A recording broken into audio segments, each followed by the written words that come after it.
Let's return to This Week in America. Here's your host, Rick Bratton.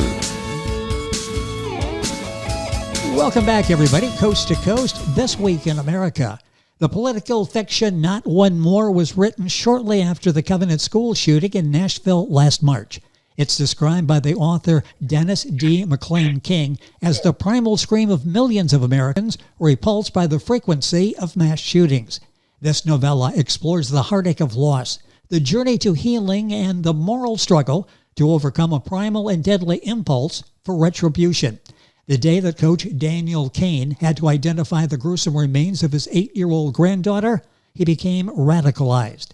Marnie McKay was murdered by an AR-15 in a third-grade classroom. Her death required retribution, and those responsible for legalizing the sale of weapons of war to the public would now have their own offspring in the crosshairs of an unlikely cell of determined assassins. Dennis D. McClain King is a retired educator, former high school coach. He taught English in both Pennsylvania and Tennessee during his 42-year career in public education.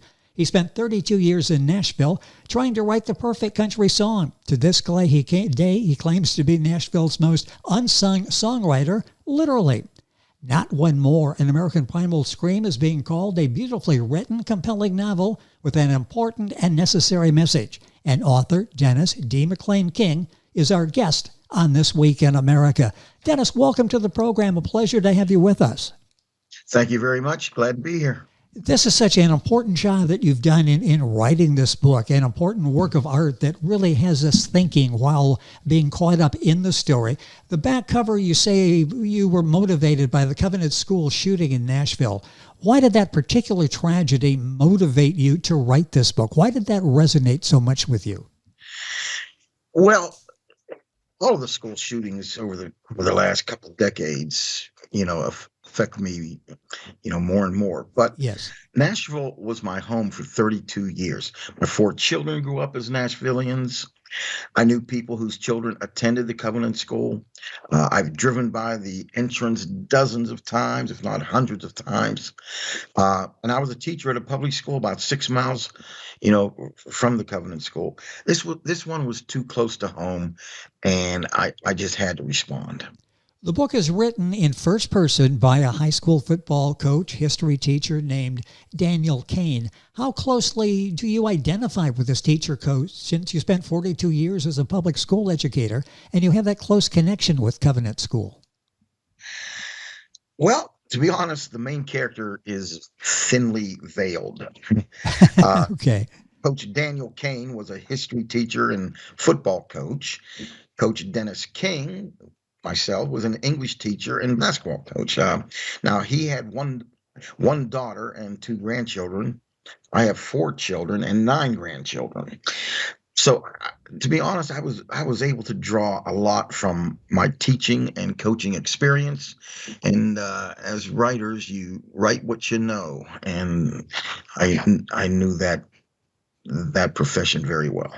With us on the program today is D. McClain King. His book is Not One More, an American Primal Scream. You'll find the book available at Amazon, Barnes & Noble, all of the usual places. A link, of course, on our website, thisweekinamerica.us. The story begins with a description, the chaos outside of that elementary school near Washington, D.C. after a mass shooting. There are echoes of Sandy Hook, Uvalde, Stoneman Douglas, Columbine, of course, the Covenant School shooting in Nashville. The tone of the book starts out angry, stays angry, justifiably so, throughout the book. Was that an intentional stylistic strategy of you to use throughout the book and to hold our attention that way? Absolutely. The purpose of some literature is to shock, the outrageous, to grab the reader by the lapels and shove them against the wall. And basically just to say, look here, listen up. Something is really wrong. I mean, just as an English teacher, I can tell you, Uncle Tom's Cabin by Harriet Beecher Stowe, Huck Finn. They were anti-slavery novels. Orwell's 1984 or Brave New World. Even Upton Sinclair's The Jungle was about the meatpacking industry. But they all came from the same place as my book, which is the belief that society has Veer dangerously off course. Now, there's a little danger here in me comparing myself to, or comparing my book to some of the giants of literature, but uh, I had a chance to decide whether we can do marches, we can do protests, we can write, hold up signs, do a letter writing campaign, wear a certain colored T-shirt on a certain day. I just felt that I wanted to come at this with just a little different angle, and maybe by writing fictitious novel that I could vent my outrage, I might reach some people to start a conversation. So, it's a short novella. It's designed to personalize the devastation of school shootings and their after effects. So often, after the TV cameras leave, we just move on. And I wanted to, in some small way, say that there are lingering, devastating effects when something horrific like this happens. This is a great way to get that message out. You mentioned a march. It's soon over. You mentioned the tragedy. It's soon the news media moves on to something else. This book is here today. It will be here 6 weeks from now. It'll be here 6 years from now. This book will have a lasting legacy. It's a powerful read. No More, Not One More, an American Primal Scream by D. McClain King, our guest on the program. The protagonist gets involved in a plot to assassinate the offspring of senators, members of Congress who are funded by the gun lobby. Even though the book is fictional, were there any hesitations on your part, knowing you might influence some unstable people who might see your book as a blueprint or a sign that something like that should be done? Yes. There was some hesitation, and I'm a little conflicted, right now. But I couldn't let that get in the way of pursuing what I believe was the best strategy to get people's attention about this issue. Yes. I'm angry. Millions of others are angry, and I'm angry that nothing to date has moved the needle on this issue. Just last month, the Uvalde investigation was made public, and I forget who the guy was that was standing in front of the camera, but he said one 18-year-old with a recently purchased AR-15 inside the classroom scared off dozens of local, state, and federal armed law enforcement officers for hours while children lay dying and wounded.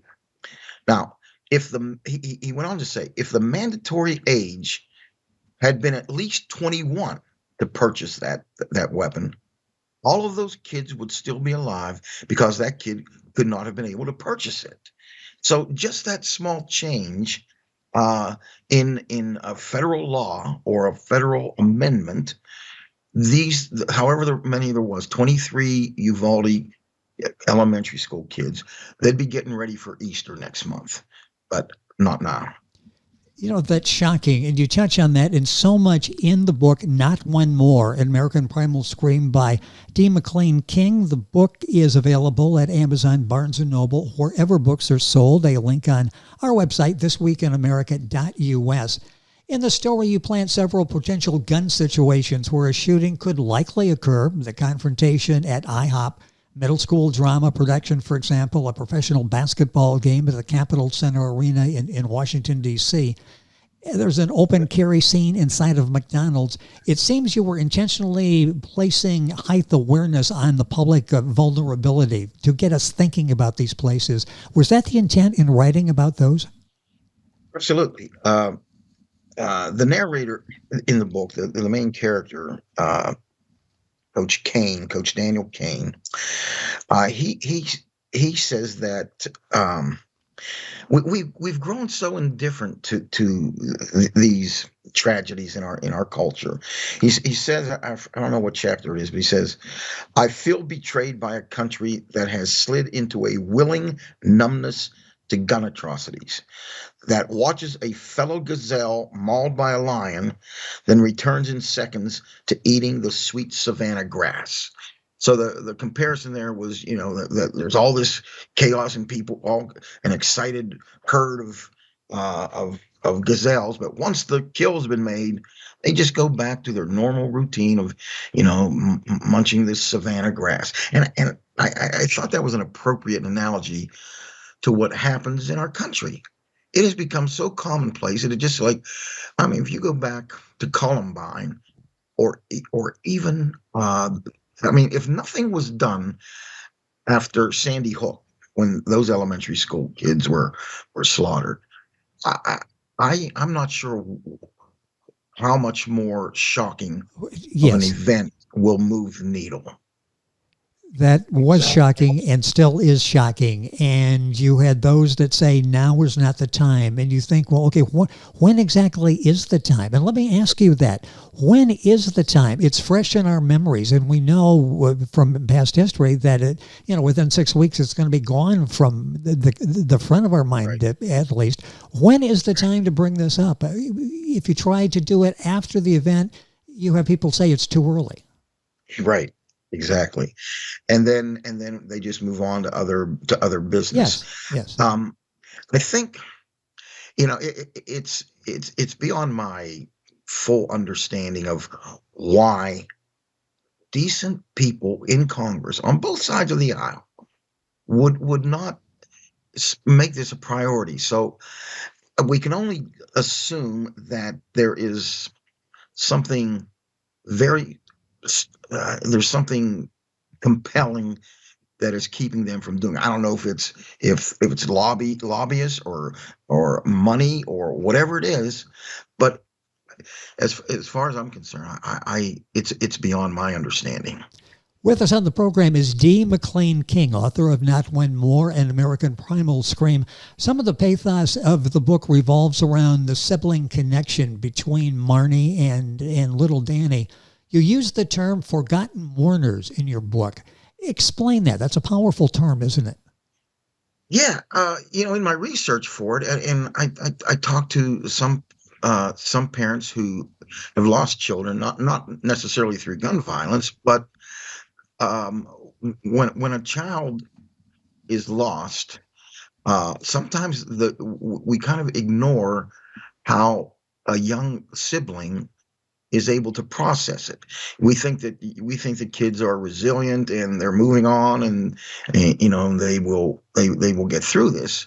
But what happens is that they're actually in a way losing their parents as well. Their parents are in the throes of grief. Their parents are mourning and are imperceptibly perhaps distant from the kids.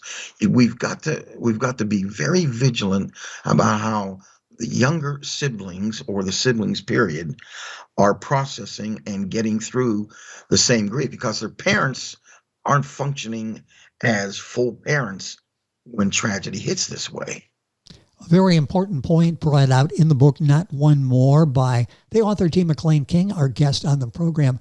Why do you believe the Second Amendment is, and I'm going to say, misinterpreted by many modern day Americans? Why is it that many people can't fully understand and interpret in modern times what this amendment calls for? I think this is the crux of the whole problem, is that the Second Amendment, written in the 18th century, in the late 1700s, it was not constructed very clearly. It says a well-regulated militia being necessary to the security of a free state.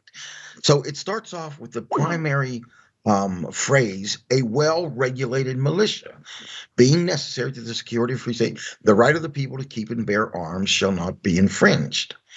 And it was written to protect the right of each state to keep and maintain a militia. Now, the part that says it was partly in response to the Boston arms seizures by the British.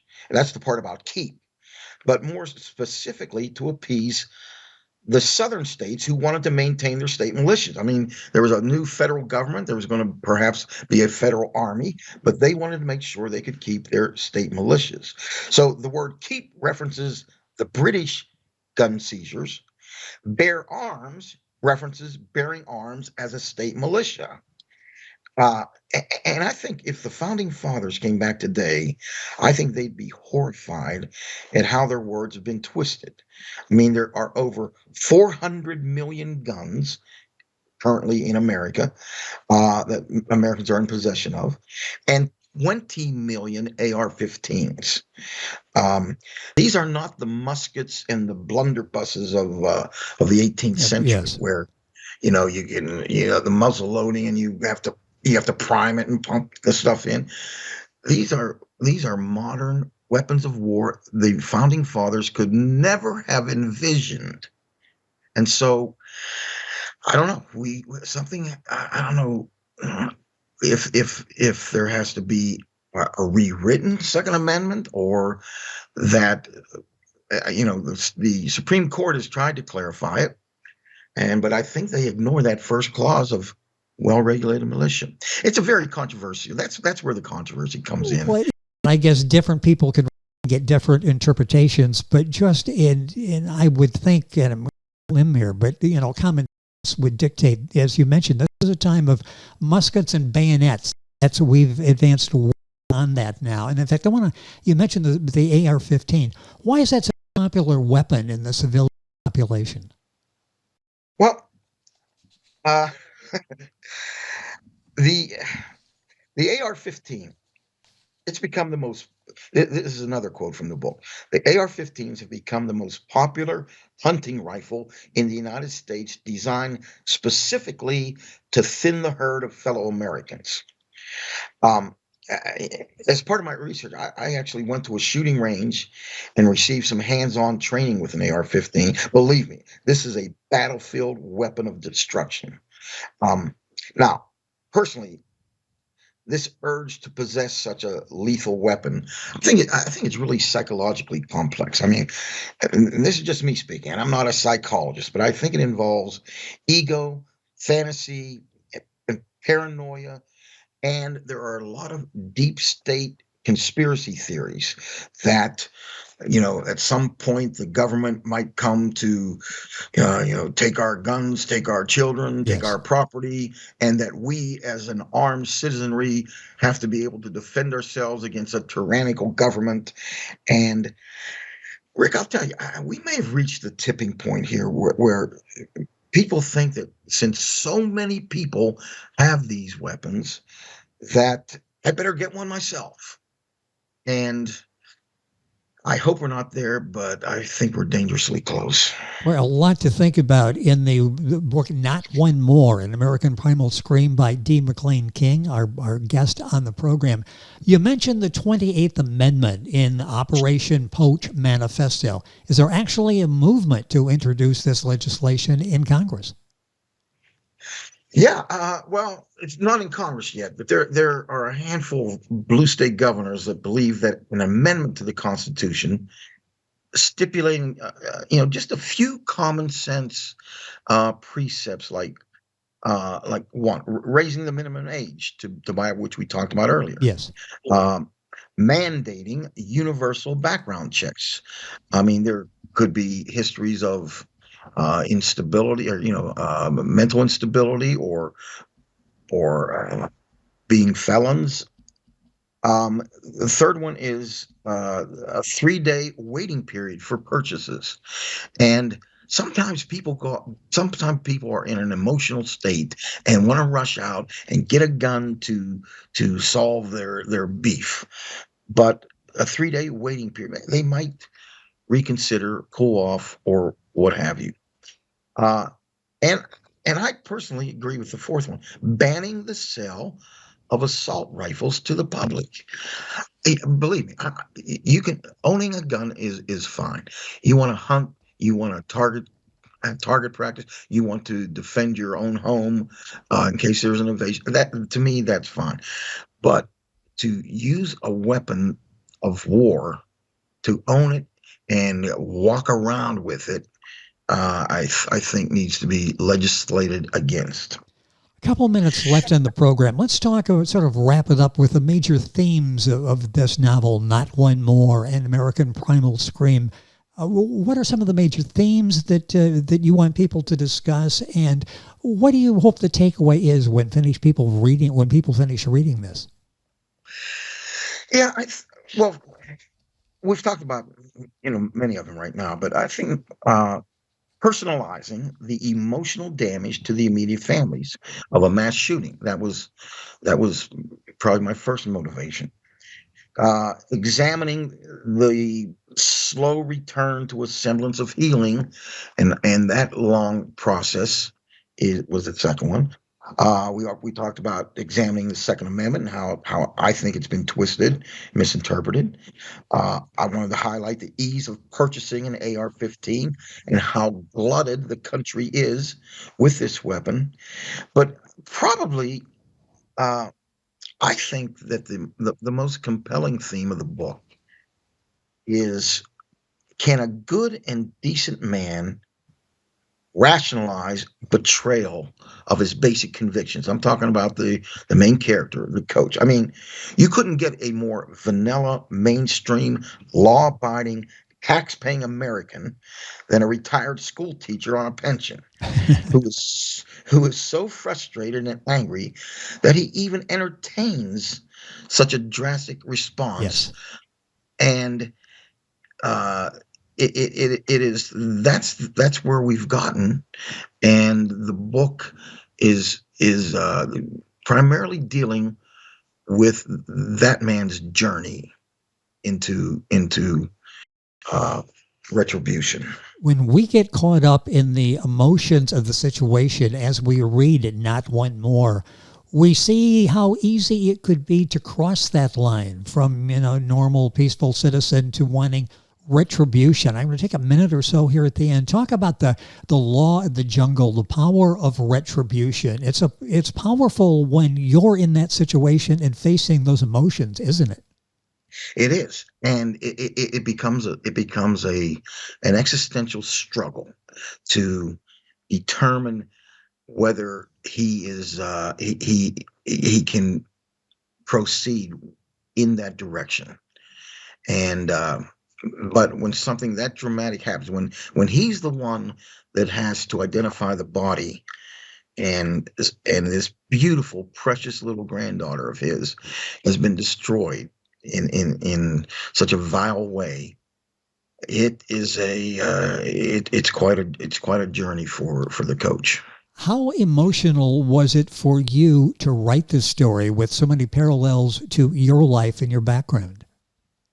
Well, surprisingly, I'm not allowing my second daughter to read it because I drew so much from her family dynamic, and I was just imagining. I mean, she has a little girl and a younger brother, and they live in the D.C. area, and some of the Christmas traditions and the things that are talked about are related to that. But I get emotional when I go back and reread it as well. Yes, because it could happen.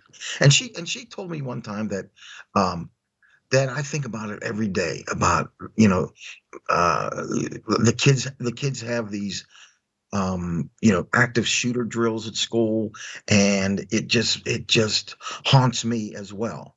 So I've asked her not to read it until some time has elapsed. Well, this is such a powerful read. It's Not One More, an American Primal Scream by D. McClain King, the author of the book available wherever books are sold, of course, Amazon, Barnes & Noble. Link for Amazon on our website, thisweekinamerica.us. I'd like to thank King Pages Press, the author's marketing consultant, for arranging our conversation today with Dennis. Dennis, a pleasure having you on the program. Excellent job in writing this book. Thank you for spending some time and talking about it with us. Thank you, Rick. You're welcome. Not One More Time, that is, or Not One More, that's the name of the book, An American Primal Scream by D. McClain King. Not One More, book available wherever books are sold. You're listening to This Week in America, and we're back right after these messages. This Week in America is online. You can visit our website, thisweekinamerica.us. Scott Pinkerton, Associate Producer of This Week in America. Jay Anderson, Segment Producer. Ben Watson, Webmaster. Otto Bechet, Director of Engineering and TV Production. This Week in America produced and is a trademark of Blue Funk Broadcasting, LLC. For information on all of our guests and to listen to this week's show, our website again at thisweekinamerica.us. And I'm Sean Bratton, Executive Producer of This Week in America.